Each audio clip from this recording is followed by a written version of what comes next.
Have you ever felt like the world was rooting for your failure? Like no matter how hard you try, there's always someone watching from the sidelines just waiting for you to fall? Maybe it's a so-called friend who secretly envies your ambition, a coworker who keeps undercutting your efforts, or even a stranger on the internet who doesn't know you but has already decided you're not enough. It's brutal. You wake up every day with a sliver of hope, but before long it gets chipped away by criticism, rejection, or worse, silence. And the worst part, it's exhausting. You keep showing up, keep trying, keep pushing, but your energy, your life force, keeps getting drained like water leaking from a cracked jug. You start wondering, is it even worth it? What's the point of trying so hard when it feels like everything is working against you? Let me tell you something. If you're feeling that way right now, you're not alone. That feeling of being crushed by invisible weights, of being told you're too much or not enough, depending on who's speaking, it's real, it's painful, and it's valid. But here's the truth, no one will hand you on a silver platter. The people who make it, the ones who rise despite the odds, they aren't the ones who were handed easy roads or endless support. They're the ones who knew, deep down, that no one was coming to save them, and they decided to fight anyway. This is your wake-up call. This is not a motivational quote for your wallpaper. This is not a self-help slogan to chant once and forget by lunch. This is a punch in the gut. This is a moment for you to stop and ask yourself, who am I when everything around me is trying to shut me down? Because that's the real test. Not when things are going well, not when you have applause and praise, but when you're standing alone in the storm, soaked to the bone, freezing, and still choosing to walk forward. That's where power is born. Now, you might be thinking, that sounds dramatic. Maybe it does. But life is dramatic when you care about something, when you're chasing a vision, building a dream, or healing from something that almost broke you. It will feel like war sometimes. Not with swords and guns, but with doubts, fears, distractions, and pressure. And in that war, the first thing the world tries to steal from you is your energy. Because once that's gone, your fire is gone too. And with no fire, there's no fight left. But here's the twist. Energy is not something the world gives you. It's something you generate. And that generation begins in moments like this. When you feel weak, when you feel cornered and you choose to rise anyway, when you take one more step, not because you feel like it, but because your purpose demands it. That's not motivation, that's commitment, and commitment beats motivation every time. So let's flip the script. Instead of asking, why is everyone against me? Ask, why does this bother me so much? Because if criticism breaks you, it means your self-worth is still tied to the opinions of people who haven't earned the right to shape your life. If rejection paralyzes you, it means you're still depending on external validation to confirm your internal value. And if silence makes you quit, it means you were doing it for applause, not for the mission. Brutal? Yes. Honest? Absolutely. And it's in that honesty that your strength will be built. I'm not here to sugarcoat it. There are people who will doubt you no matter what you do. There are people who want to see you fail, not because you're bad, but because your courage reminds them of their fear. Your effort makes them feel exposed. Your growth shines a light on their stagnation, and instead of rising with you, they'll try to drag you down. It's human nature. But your job is not to fix them. Your job is to rise anyway. Think about every great person you admire, artists, athletes, entrepreneurs, leaders. Do you think their path was paved in gold? Do you think they got there by waiting for the world to clap for them? No, they became great not despite the resistance, but because of it. The criticism forced them to sharpen their skills. The loneliness taught them resilience. The rejection built their hunger. They didn't ask for easier roads. They became stronger travelers. And now it's your turn. The first step? Accept that no one's coming to fuel your fire.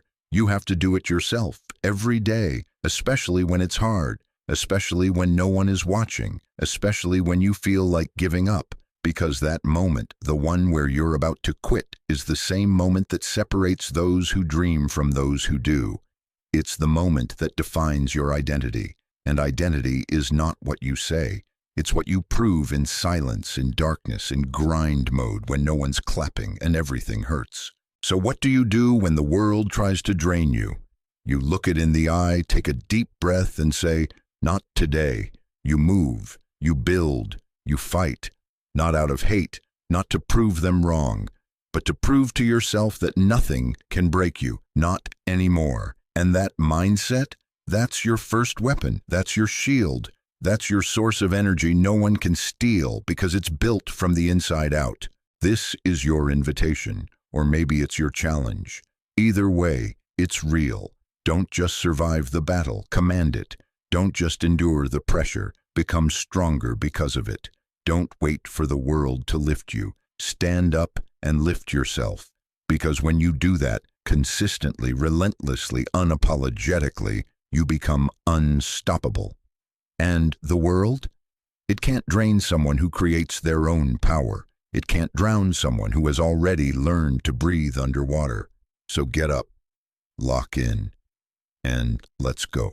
This is just the beginning. Real power starts in silence, not in the cheers, not in the applause, not even in the moments when people recognize your greatness.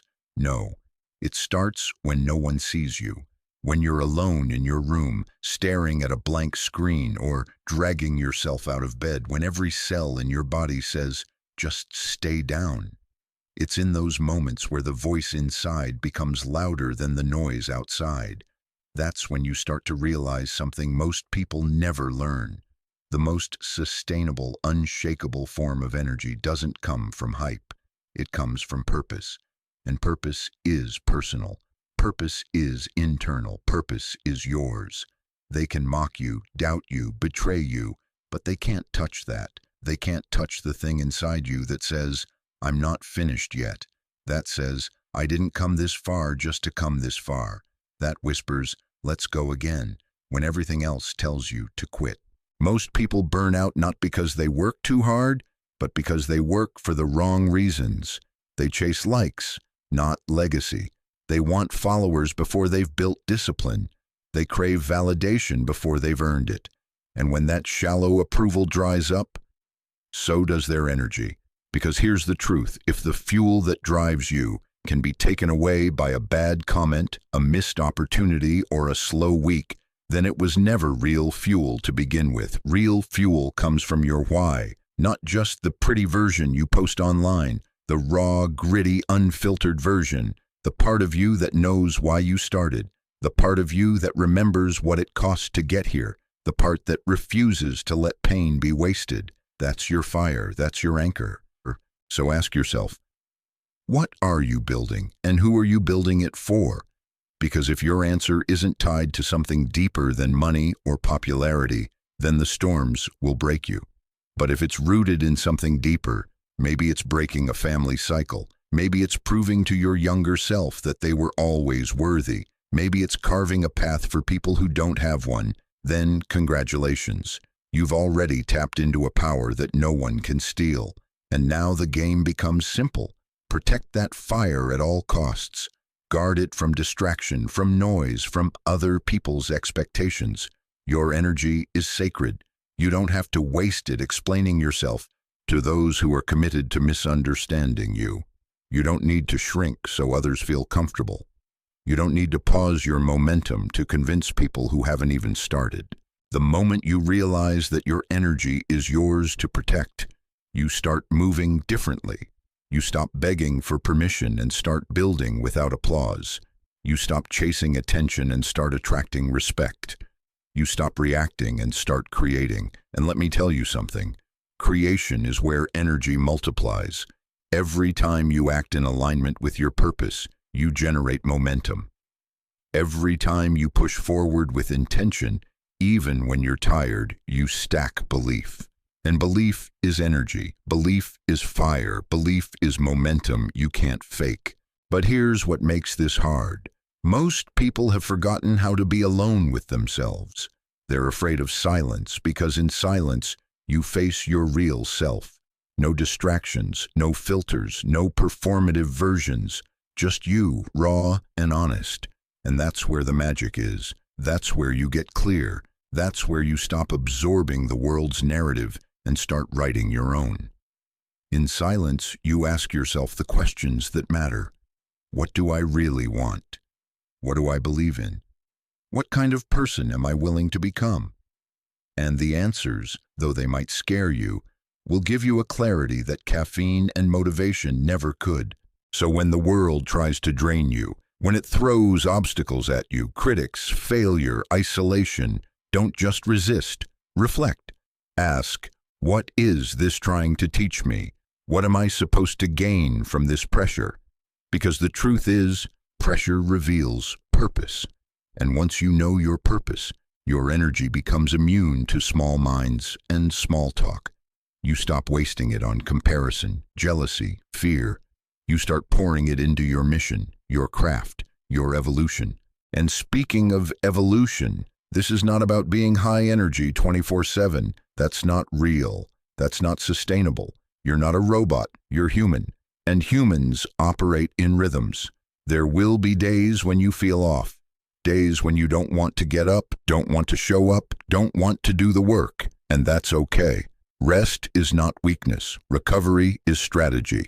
But make no mistake, you are still responsible for choosing what happens next. You can rest, but don't quit. You can slow down, but don't forget why you started.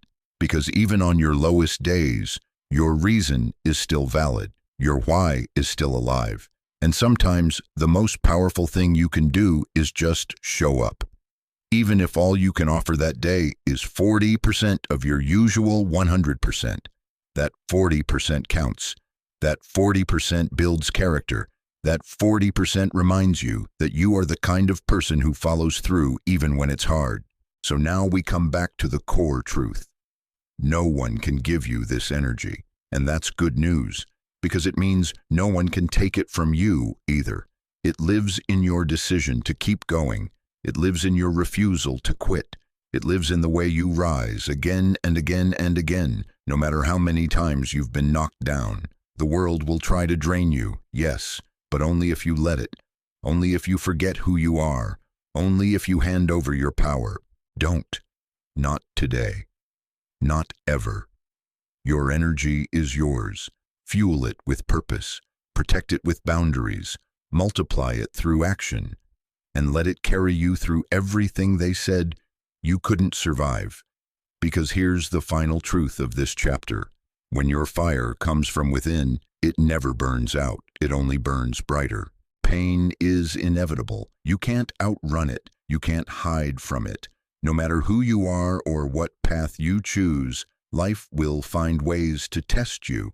Sometimes it comes as failure, sometimes as heartbreak, betrayal, loss, disappointment, or isolation. But pain is the great equalizer. It strips away the noise, the masks, the ego, and reveals who you really are underneath. And in that raw, exposed place, you're faced with a choice. Either let the pain define you or let it refine you. This is where transformation begins. Not in the comfort zone, not when everything is going smoothly, but in the fire, in the chaos, in the moments when everything breaks, because that's when you discover your ability to rebuild, stronger, sharper, and more unshakable than before. But transformation doesn't happen automatically. It doesn't happen just because you suffered. Pain alone doesn't make you stronger. It's what you do with the pain that does. Most people run from it. They numb it with distractions. They deny it, suppress it, or blame others for it. And in doing so, they give it power over them. But the ones who rise, the ones who truly evolve, do the opposite. They turn around and face it. They ask, what is this trying to teach me? And then they listen, they learn, they adapt, they grow. And in that process, pain becomes a catalyst, not a curse. You want to stay energized when the world tries to drain you? Then learn the art of conversion, of turning setbacks into fuel. Every failure is feedback. Every rejection is redirection. Every heartbreak is a door closing so a better one can open. But only if you're willing to see it that way. And I get it. When you're in it, it doesn't feel like a lesson. It feels like hell. But sometimes you have to go through hell to find out what heaven inside you looks like. Sometimes the breakdown is the only way to reach the breakthrough. And here's the thing. You don't have to like the pain, but you have to respect it. You have to recognize its value. Because pain has one job: to wake you up, to shake you out of autopilot, to remind you that the life you want requires a version of you that doesn't exist yet. And that version can only be built in the fire. Think back to a moment when life knocked you flat. Maybe you lost someone. Maybe you failed at something you gave everything to. Maybe you were humiliated, abandoned, forgotten. That version of you, that broken, grieving, desperate version, still lives inside you, but so does the one who got back up. The one who kept breathing, the one who made it through even when they didn't think they would. That's your power. That's your origin story. So stop hiding it. Stop being ashamed of it. Use it. Build with it. Let it fuel your hunger. Let it sharpen your focus. Let it remind you that you've already survived worse. Because when you carry your pain with pride, not as a burden but as a badge, you become dangerous. You become undeniable. No one can shame you for what you've already owned. No one can defeat you when you've already fought yourself and won. But turning pain into power isn't just about looking back. It's about what you choose going forward. It's about asking, how can I use this? Use it to create. Use it to connect. Use it to lead. Because when you start sharing your scars, not your filters, that's when people feel your truth. That's when your voice carries weight. That's when your story becomes medicine for someone else. And suddenly, your pain isn't just yours. It's a tool, a weapon, a bridge. And the world starts to shift. Not because it got easier, but because you got stronger. Every time someone tries to hurt you, every time life disappoints you, every time you fall, you have two options: collapse or convert, shrink or shift, break or break through. And that choice belongs to you. It always has. No one gets to decide the ending of your story but you. And if they try, let them talk. Let them underestimate you. Let them laugh, criticize, or ignore. That's fuel. That's data. That's confirmation that you're still in the game. Because if you weren't a threat, they wouldn't try to break you. If you weren't meant for more, you wouldn't feel so uncomfortable where you are. That restlessness you feel, that frustration, that rage, it's not weakness. It's a signal. It's life screaming at you. You are not done yet. There's another level waiting, but it's going to cost you something. Your old self, your excuses, your fear, and yes, the pain that got you here. You can't bring all of it with you, but you can bring the wisdom, the clarity, the grit. That's what pain gives you if you let it. So let's reframe everything. The betrayal, it taught you boundaries. The failure, it taught you persistence. The rejection, it taught you to validate yourself. The loss, it taught you to love deeper and value presence. Nothing was wasted. Nothing. Not a single tear, not a single sleepless night, not a single breakdown. You earned this energy. You fought for it. So don't waste it proving yourself to people who weren't in the arena with you. Don't burn it defending your past. Use it to build your future. Build with intention. Build with clarity. Build with that quiet fire in your chest that says, I'm still here and I'm not done. You don't need to become someone else. You just need to become who you were always meant to be. Under the weight of pressure, through the tunnel of pain, past the noise of judgment. That version of you, they're not fragile, they're forged. Not made in comfort, but in chaos. And once you meet that version of you, once you operate from that frequency, you become unstoppable. Because then no matter what the world throws at you, it's just more fuel, more fire, more reason to rise. This is the art of transformation, and it starts with one question. What will I do with this pain? Your answer defines everything. Distraction is the weapon of the world. It doesn't need to defeat you. It just needs to divide you, because the moment your focus splinters, your power fades. That's when you start chasing the wrong fights, responding to the wrong people, and trading your peace for temporary attention. That's how drama wins, not because it's stronger, but because it's louder. It baits you into reacting. It tempts you to defend yourself, explain yourself, fight back, prove a point. But here's the truth most people never learn. Every second you spend explaining yourself to someone who isn't building with you is a second stolen from your purpose. You do not owe clarity to critics. You do not owe your truth to doubters. You owe your energy to your mission. That's it. And the moment you internalize that, you become untouchable. The world will throw noise at you non-stop. Someone will always have an opinion.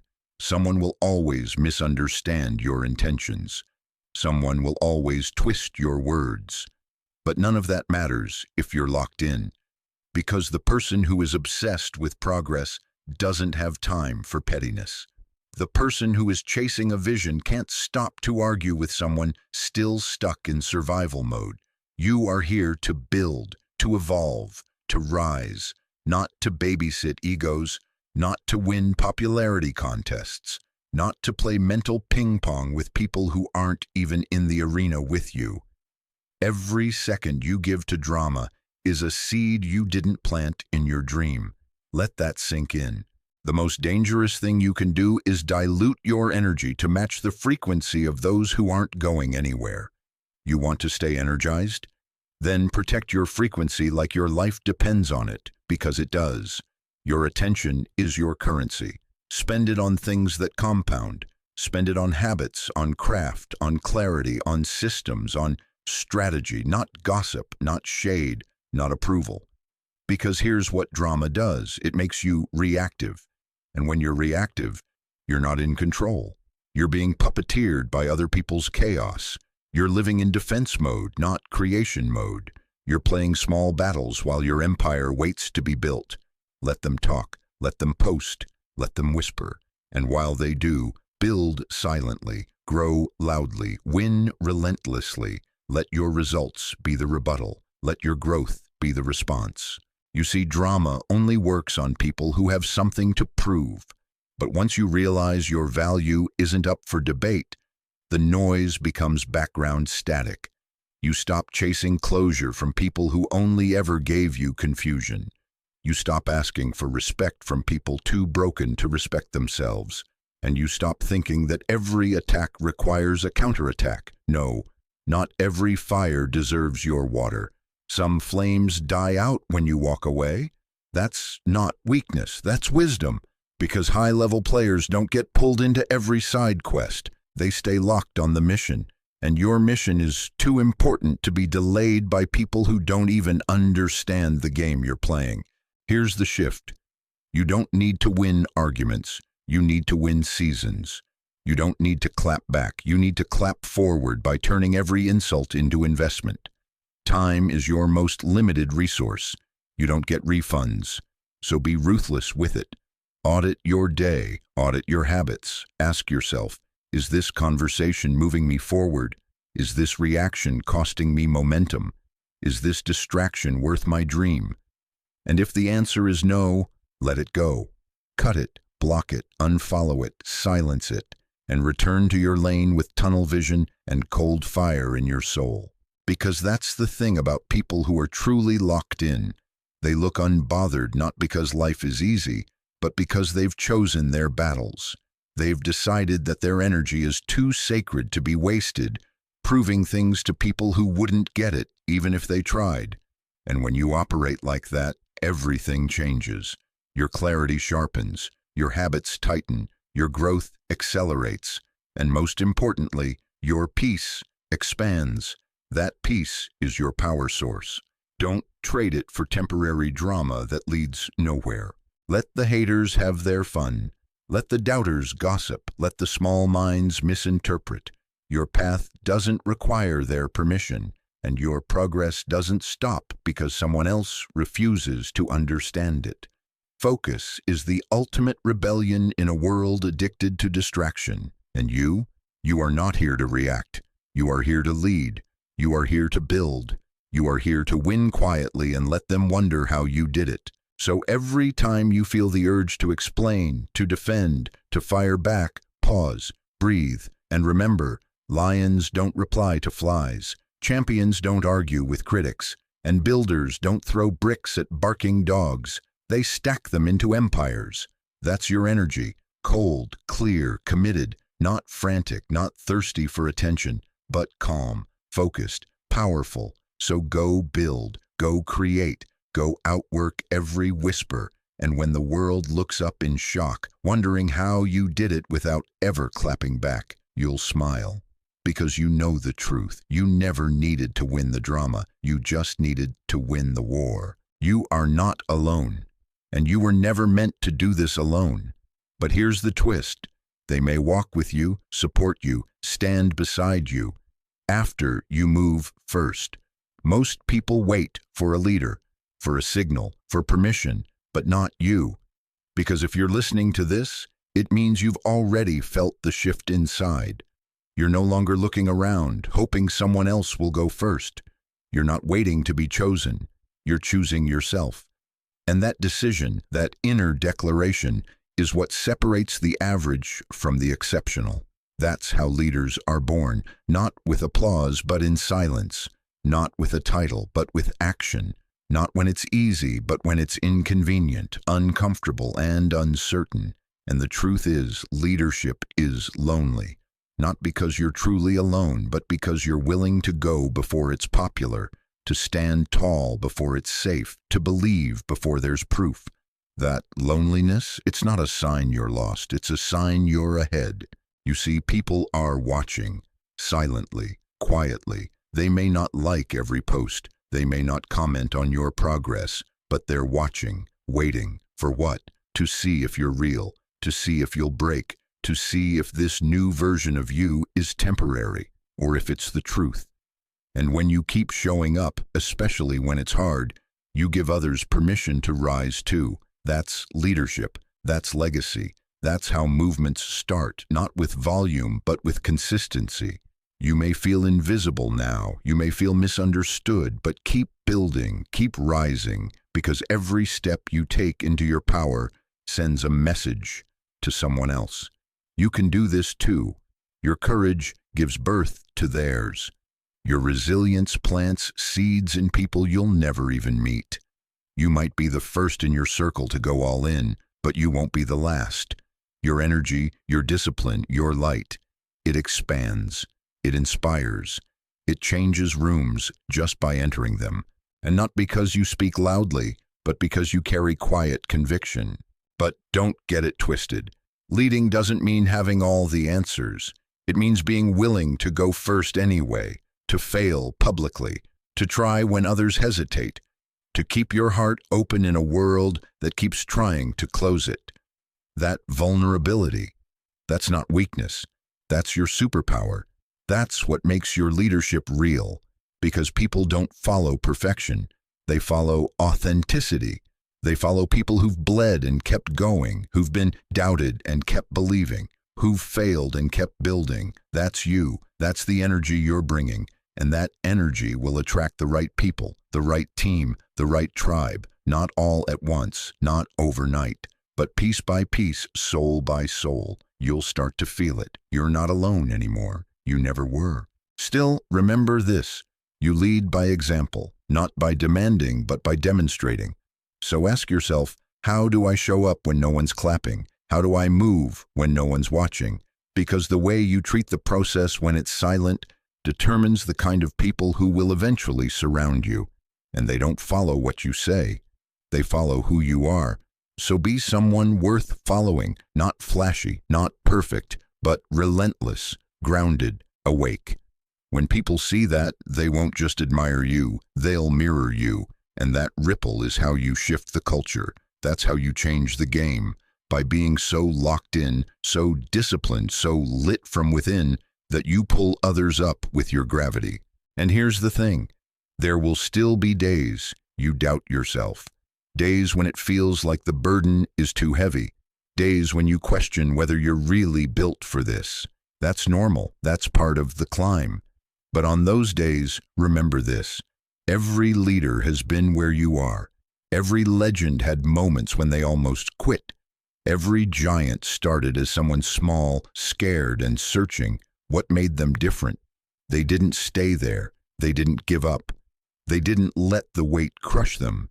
They let it forge them. And so will you. Because you're not just carrying pressure, you're carrying purpose. And that purpose is what will carry you when your strength runs out, when your motivation fades, when your energy dips. Purpose doesn't disappear. It may get quiet, it may get buried, but it never dies. You just have to keep digging, keep listening, keep moving. You are not alone, but you are the example, the spark, the blueprint, and you don't have to be loud to lead. You just have to be clear, clear on who you are, clear on why you're here, clear on what you're building. And when you move with that clarity, the people meant to find you will. The opportunities aligned with your energy will.